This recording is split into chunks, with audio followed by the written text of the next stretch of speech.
Hello, I'm Angelina, and welcome back to another episode of our interviews. As always, feel free to open up the transcript or the description to better follow along and learn more about our guest speakers. Okay, hello. How have you been so far today? Good. Hi, Angela, Lena. It's really great to meet you, and thank you for taking the time to interview me. I appreciate it very much. Oh, thank you for taking the time to be here and talk with us. Can you sort of introduce yourself, what you've been doing, what you have done to be where you are today? Sure. So I run a math club for girls called Girls Angle, which is based in Cambridge, Massachusetts, and I've been doing it for about 18 years now. We're going on to our 18th year. Um, and it started because it has kind of a long story for the start because um, my education is in mathematics. I got an undergraduate degree in math, and then I went to graduate school in math. And then I was a Benjamin Pierce assistant professor at Harvard after I got my PhD. But I left math to try to make it as an oil painter, and I was um, struggling to pay the bills. I'm not a very good business person, so I was having a very difficult time selling art and putting a price on art and things like that. So to make ends meet, I started freelancing in math educational publishing. And I would do things like vet passages for textbooks or problems on standardized tests or the SAT or uh, things like that. And that really opened my eyes to some problems that exist now in K-12 math education. And it was sort of difficult for me to understand how someone could become excited about math from these textbooks. Um, and often the math was presented with conceptual problems too, conceptual errors. So that got me all fired up. And I thought, okay, I want to try to do something to improve K-12 math education. And I was thinking along the lines of starting a math circle because that was a sort of there were a growing number of math circles. I think maybe the first one was the Harvard math circle that Bob Kaplan started, and it started spreading and growing, and math circles were sprouting around the country. So I visited some of these, and I began to notice a pattern. And there are always exceptions, but roughly speaking, there were more boys than girls at these math circles, and the boys would tend to be much more active than the girls in doing the math and speaking out. But to get good in math, it's very important to do math. It's hard to become good in math by passively listening or reading about it. You actually have to do it. So I began to think that maybe it would be a good idea to have a math circle just for girls. And I was really fortunate because when I was at Harvard on the faculty there, some of my students were women who became mathematicians. So I reconnected with those women and I consulted with them and told them about this idea I had to start a math club for girls. And they were very supportive of the idea. And um, those discussions helped to frame the basic structure of the program. So after about a year of discussing with them, we started Girls Angle, and it began with just 6 girls and steadily grew over the years. Um, so that's the story in a nutshell.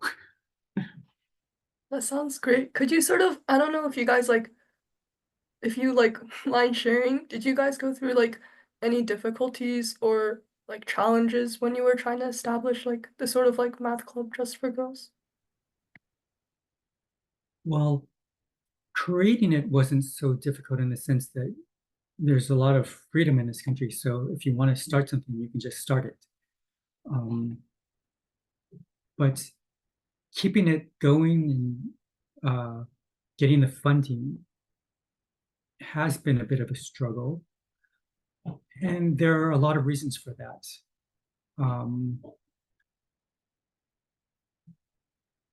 Quite a few reasons. And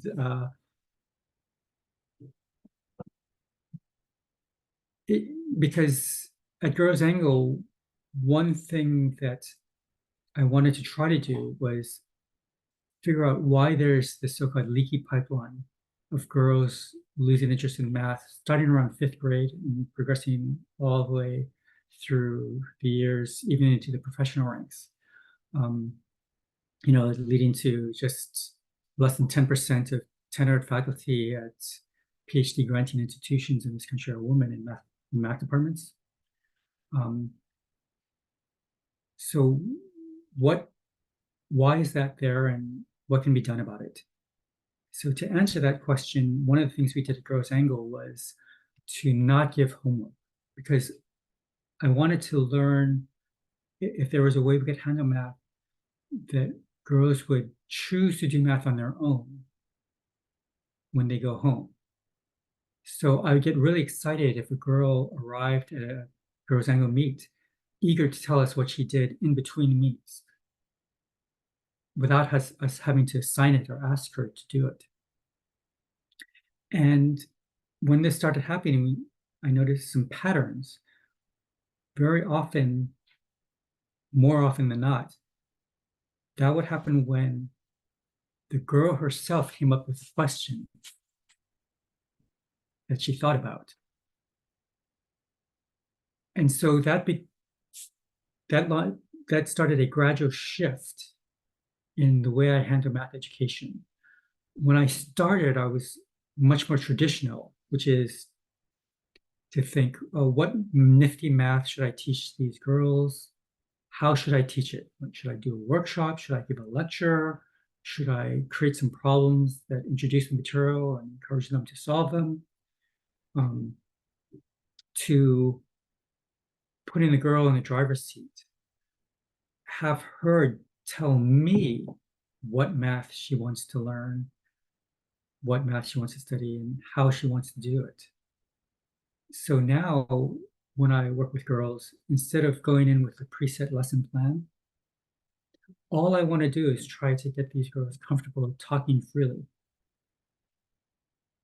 And then I listen for hints of math, and inevitably, there's something they say will brush up against mathematics. And if they don't recognize a connection to math, then I will point it out in some way. And if they show more interest in thinking about it, it's a really good sign that it's going to turn into some big project. And when it happens, it does, and they end up working on some really interesting mathematics, and sometimes they even create new math. So because this approach is so different from the traditional way, it can be difficult to explain or convince others of its merit, which makes it harder to get funding. But recent developments are giving me some hope that that situation will change. I'm hopeful. I'm keeping my fingers crossed. We'll have to see. And sort of like on that note, like how would like girls, like high school students, middle school students, like what's the easiest way to sort of like join Girls Angle? Well, for girls who are roughly 10 years older through high school, if they want to join Girls Angle, they're in. There's no admissions test. Any girl who wants to be there is, we are very happy to have them there. So we get a very wide spectrum of girls, from girls who openly say they hate math to girls who say they love math. They're all there, and one of the reasons for that is the way math is handled in school. It often doesn't recognize girls' math talent. So there are often girls at schools who are very talented mathematically, but they think they're terrible at math because of the way math education is handled in the school system. Their teachers don't think they're good at math, and their peers don't think they're good at math. They don't think they're good at math, but actually they're quite mathematically talented. So that's why I want girls to come who don't necessarily think of themselves as math types. And then sort of like outside of school, do you have any recommendations for like what we can do, sort of like whether it's like things we do in our free time or like school wise or like program wise that could like better foster this sort of love and passion for math? So that is a very complicated question. It's an important one, but it's complicated because people really are very diverse. And so the optimal way of handling math education for each individual will vary from individual to individual. And I mean, right now, extracurricular math is sort of dominated by the math competition. And there's a reason for that. It's because the math competition does motivate quite a few students to learn more math. The prospect of winning a prize or scoring well on a contest is sufficient motivation to get them to study math and practice math more.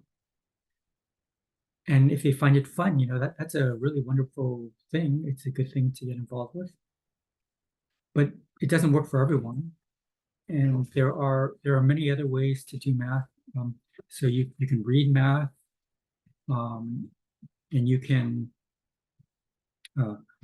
take math classes at local universities or colleges, or if your school is willing to let you do independent studies in math, you can do that. Or you can even create your own math club that has a different focus from contest prep, and instead try to have a club centered around perhaps mathematical theorems or concepts that are very beautiful. And then each session, there might be a guest speaker who talks about it or something like that. Or the students, the participants themselves can take it upon themselves to research some mathematics and then present it that way. Or it could even be like a problem-solving club where it's focused not so much about contest math, but just about doing math problems of interest from any source, including oneself.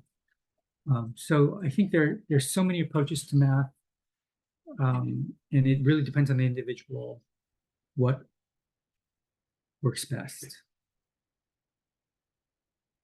And then do you have any like advice for just anybody or like especially like young girls who are feeling like discouraged or like feeling like they don't belong in sort of like the math space?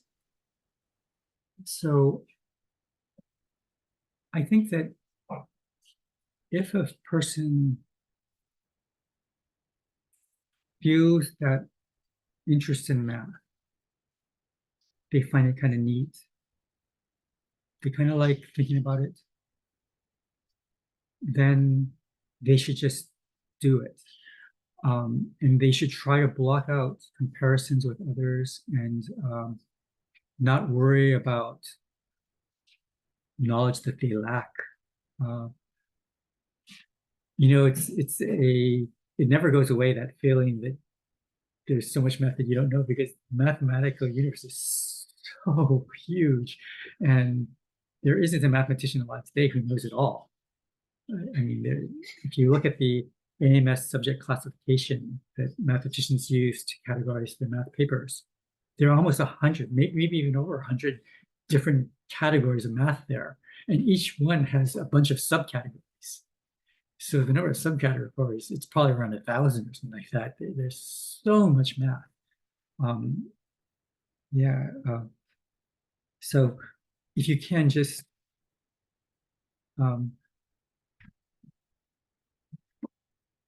you have to know yourself.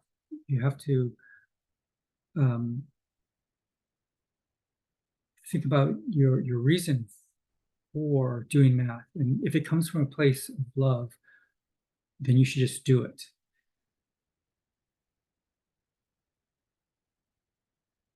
Okay, thank you. Do you have any like last pieces of advice, like words you'd like to share with like anybody? Um, that is a very, very open-ended question. We could talk about these sorts of things for hours and hours and hours. I guess is it okay if I make a shameless self-plug? Okay, because I wrote a short essay that briefly describes how math education is handled at Gross Angle. So if anyone is interested, it's going to appear in MAA Focus pretty soon. I think it's coming out in the September, August issue. So maybe in a few days it'll appear. And it sort of shows, because one of the things that really surprised me about what these girls are capable of doing is that some of them actually got professional papers published in peer-reviewed professional math journals on math they did in junior high, like these middle school girls. And I actually think that they're the first girls to ever publish professional math papers while in middle school, on work they did in middle school. And possibly they may be the second and third persons in history to have done that. Because I only know of one other example. There's a boy in the 1950s who published a math paper on when he was in 8th grade. But that's the only other example I know of. And so I try to describe how to handle math to enable that, because I really believe that many girls around the country are capable of doing this. Because from what I've seen, many girls they're fabulous at mathematics. And it's really quite a tragedy that these girls who are fabulous at mathematics are not seen as mathematically talented. It's such a contradiction. And why is it that their talent is not seen? And my claim is that their talent isn't seen because math in school is not handled in a creative way. Math in school is handled by sort of drilling on past math that has been discovered, the Pythagorean theorem, the rational root theorem, geometric facts like the geometric congruence theorems or triangles, or the angles in relationship to circles. So they teach these things, and then they give students problems where they can apply that knowledge over and over again, and then they take a test to see if they have done it. Whereas at Girls Angle, what I do is I try to put the girls in the driver's seat so that she is creating the math. So that approach and the school approach are somewhat incompatible. You can't, if you want them to create the math, you can't feed them too much. But when you do that, these girls, they shine brilliantly, so much so that they can actually prove theorems that are of interest to professional mathematicians. So that's my main message. And because of these girls getting professionally published, I'm hoping that that will start to change people's attitude and mind and make it easier for more people to adopt this way of handling math education. Okay, thank you so much for sharing your experience with us. It's very insightful. Oh, it's my pleasure. My pleasure.